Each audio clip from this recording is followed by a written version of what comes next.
वहां पर दर्शन देगा, भगवान दर्शन देगा।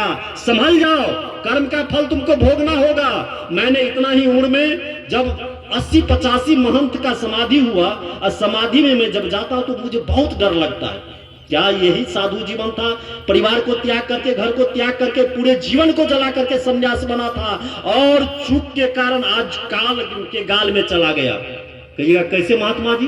क्योंकि हमारा गुरु जी कहता था कि ये शरीर में 9 द्वार है बेटा, 10वीं में किवाड़ लगा हुआ है, और 10वीं द्वार में किवाड़ खोलने के लिए हमारे गुरु जी बैठे हुए हैं। ये कुंजी इसी के पास है, दुनिया के पास उसका कुंजी नहीं है। ये 10वीं का द्वार खोलने के लिए हमारे सदगुरु के चरणों में जब जीवन समर्पण होगा तो ये कुंजी आपको देगा, कुंजी का भेद बताएगा।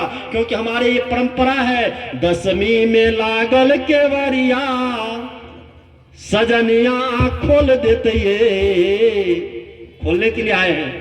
ये 9 द्वार तो खुला हुआ है। 9 द्वार का मतलब समझते हैं ना, कि 9 द्वार से जब प्राण निकलता है तो पुनर्जन्म होता है।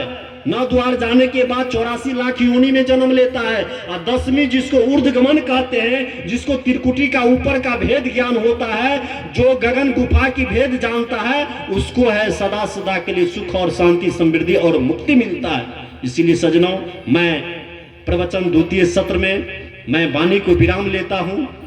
समय अतिक्रमण हो रहा है। पुनः आपको यही कोरिया पट्टी में मैं आ रहा हूं। जितना लोग हो सके आप वहां आइए।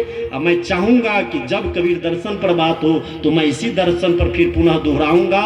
मैं अभी अपने बातों का लेता हूं विराम, और जाते जाते आप सबों को मैं चरण रज सिर पर लेते हुए, कम से कम आप यादगार में आप एक संदेश लेकर के जाना कि किसी के जन्मदिन पे कम से कम 5 पौधा लगा देना। समझ जाना कि हम संस्कृति के धरोहर हैं। हम पर्यावरण के प्रदूषण को रोकने के लिए संकल्प लिए हैं। जब पर्यावरण प्रदूषण मुक्त भारत होगा तब हमारा समाज जो है सुगंधित होगा। ये भारत जो अखंड भारत का सपना है, ये देश उच्च श्रेष्ठ होगा जब हमारा पर्यावरण शुद्ध होगा। तो मैं अपने वाणी को लेता हूं विराम। बोलिए सदगुरुदेव की जय।